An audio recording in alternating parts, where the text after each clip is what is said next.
Shalom. First off, I want to start off by saying all praises, honor, and glory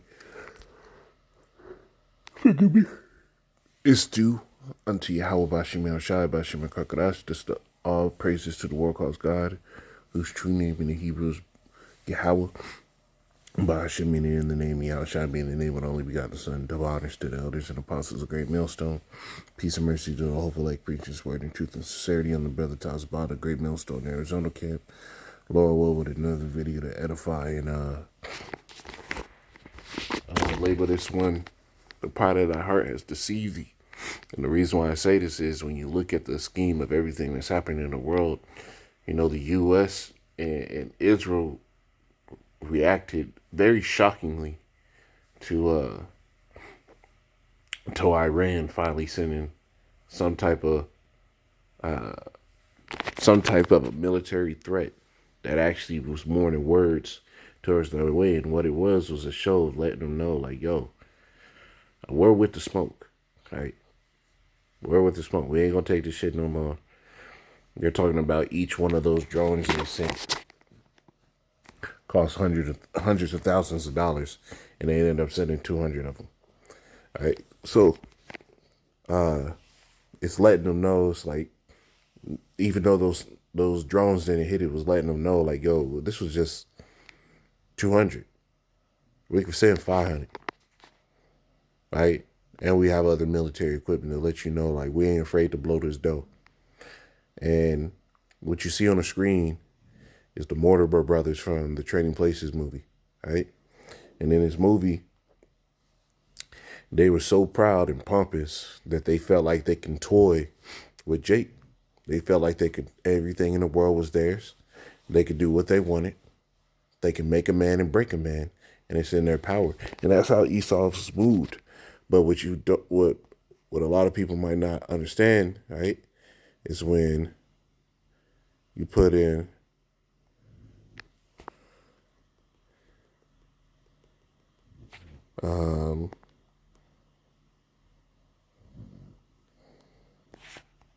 more brothers than coming to America,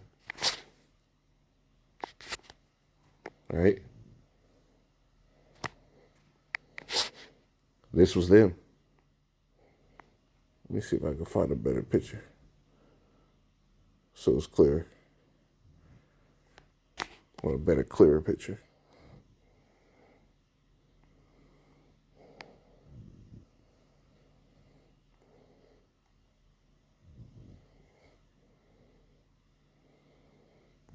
Yeah, what she said. This is the Mortimer brothers in trading place in coming to America when Jake was on top. They were put on bottom. Right? And that's what's gonna happen again. Right? But let's get some precepts. In Jeremiah 49.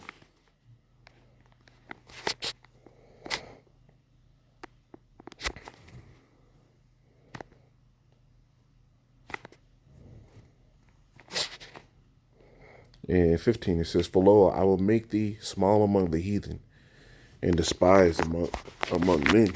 And that's what Esau's been. He's been made insignificant. So much so that you have Iran throwing drones at him in mass quantity, just blowing bread like it ain't nothing, and they're not afraid of any type of repercussion. It's just thy terribleness had deceived thee, and that's exactly what's happened. Esau's terribleness, how he's been able to sit here and just inflict his hand upon the earth, has deceived him. He thought nobody would ever respond. Nobody's gonna open them out, like it says here. This is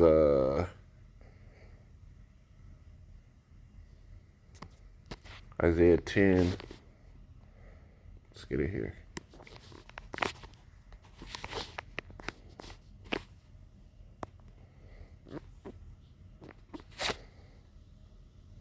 Isaiah 10 and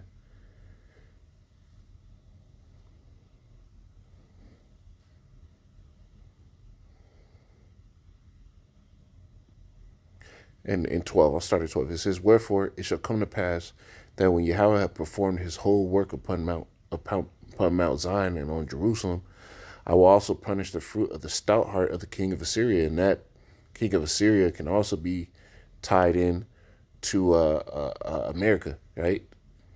It's a manyfold wisdom in the scriptures, and Assyria can actually be also referenced and compared to America. It says, "In the glory of his high looks," says, "For he said, by the strength of my hand I have done it, and by my wisdom, for I am prudent, and I have moved the bounds of the people. I have removed the bounds of the people and robbed their treasures. I have put down the inhabitants like a valiant man." This is what Esau's done. We've gone in every war and won them all. That's his mindset, right? It says, verse 14, it says, "And my hand hath found as a nest the riches of the people, and as one gathered the eggs that are left, I have gathered all the earth." And that's what Esau's done. The so-called white man's been able to go throughout the entire earth, beating everybody down, gathering all the riches out of it. Right? This is why Queen Elizabeth had royal vestments from damn near every nation on earth. The staff had a diamond on it from here and there. Hey, they've robbed the earth. It says, "Have gathered all the earth, and there was none that moved the wing or opened the mouth or peeped." Right? This is what he's done. This is how Esau his pride is. I did all this and y'all didn't do shit. That's what he's doing. He's a bully.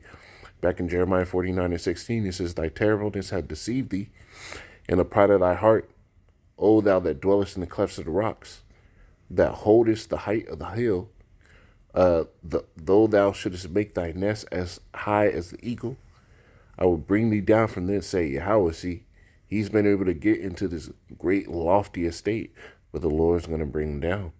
It says, "Also Edom shall be a desolation. Everyone that goeth by it shall be astonished, and shall hiss at all the plagues thereof." You see? So,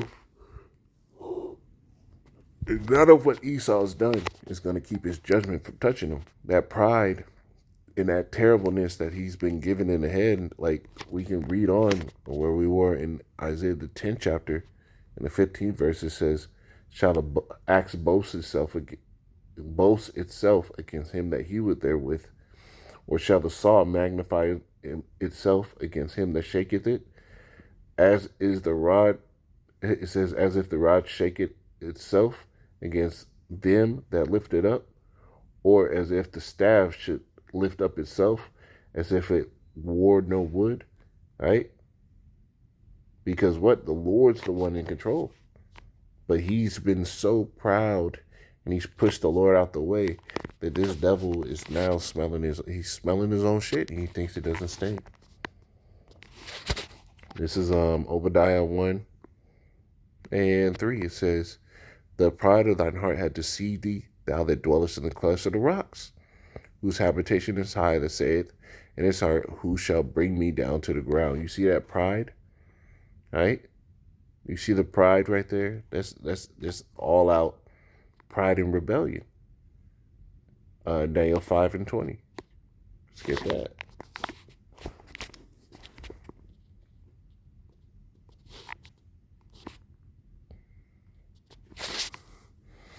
It says, let me get it in here actually.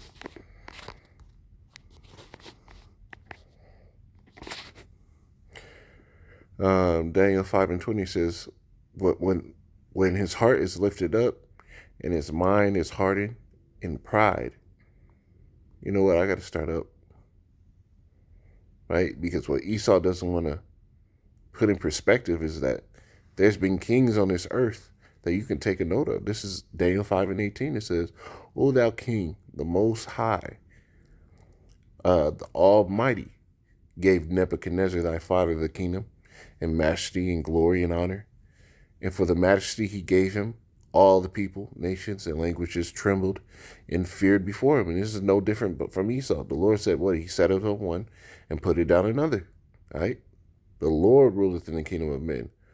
It says, "Whom would he slew, and whom he would he kept alive, and whom he would he set up, and whom he would he put down." And this is what Esau's done in the earth. But when his heart was lifted up and his mind hardened in pride, and that's what Esau's been doing. His mind is hardened in pride. Right? This is why you see all the legislation going for it. This is why you see all the Moism getting pushed forth and men of the Lord getting pushed into a corner, right? Because that's what Esau's trying to do. He's trying to push us into a corner. This is why he says here and put us on that list as a number 6 group. Mind you, we're one of the groups that don't promote any type of violence. We ain't fucking sitting there holding no guns at camp. We ain't sitting there promoting you to go fisticuffs with nobody. We tell you if the cops come around, agree with thy adversary quickly, right? Back in verse 20, it says, but when his heart was lifted up in pride, when his heart was lifted up and his mind hardened in pride, he was disposed of his kingly throne, and they took his glory from him. And that's what's going to happen.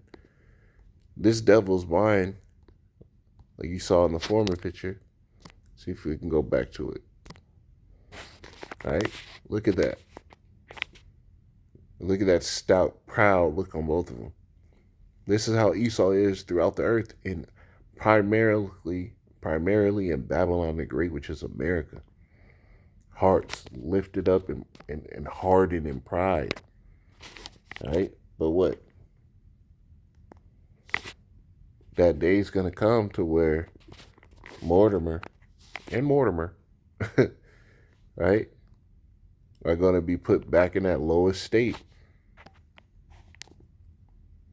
So this is Job 20.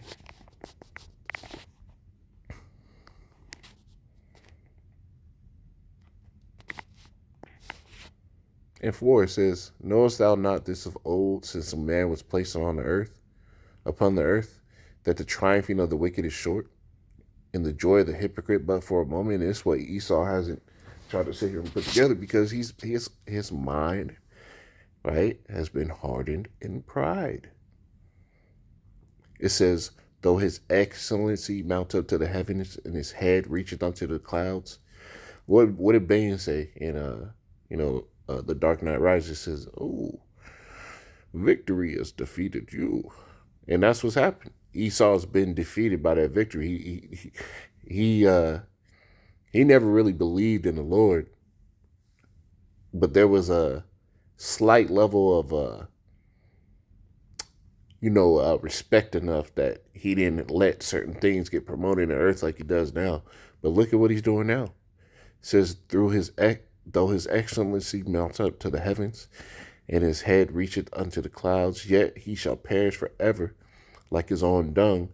They which see him shall see him, they which have seen him shall say, where is he?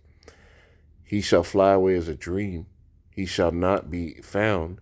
Yeah, he should be chased away as a vision in the night. Yeah, it says, the eye also which saw him shall see him no more, neither shall his place any more behold him. His children shall seek to please the poor, and his hands shall restore their goods. You see? All this is coming off the back of his pride. Right? He's going to give everything up. That pride is going to, right, usher in his destruction. And he needed his pride, just like Pharaoh was lifted up in pride, so the Lord can show forth his great power. So is Esau. So we're inching, and we're clawing towards his inevitable end. Revelation 18, and I'll get right to the point. 7. It says, how much she hath glorified herself and lived deliciously, so much torment and sorrow give her. For she saith in her heart, I set a queen in him no widow, and shall see no sorrows. And this is how Esau's rolled. All the wickednesses that he's done in earth, he believes that he doesn't have to pay for it. This is why when just the average everyday Edomite do some bugged out shit towards Jake, and when Jake responds, they're surprised that Jake comes up against him, because in their mind, I'm the mighty Edomite. And for the most part, hey, that's his lot. That's his lot. It's this world's been given unto him to be able to have that time. Right? It says, therefore shall her plagues come in one day, death and mourning and famine, and she shall be utterly burnt with fire. For strong is Yahweh that judgeth her, who judgeth her. Right? That's what's going to come. The destruction from the Heavenly Father, man. This is Psalms 10. I know this one. And 6. It says, He has said in his heart, I shall not be moved, for I shall never be in adversity. That's how Esau's operated. His mouth is full of cursing and deceit and fraud. That's why at every turn there's some new case against Jake, but it's always found out to be fraudulent. That's why, just before the pandemic, they were sitting there having so many Jakes getting released from prison because they were finding that all the evidence that were on them was false. Right? It says verse 8, He sitteth in the lurking places of the villages, in the secret places doth he murder the innocent. His eyes are privily set against the poor. He lieth in wait secretly as a lion in his den. He lieth in wait to catch the poor. He doth catch the poor when he draweth them into his net. He crouched and humbled himself, that the poor may fall by his strong ones. So he's always on the prowl. But this devil has done all these things, and he thinks that he's not going to get away. But the Lord is going to take him from that proud, lofty place and put him exactly where the mortals belong. Shalom.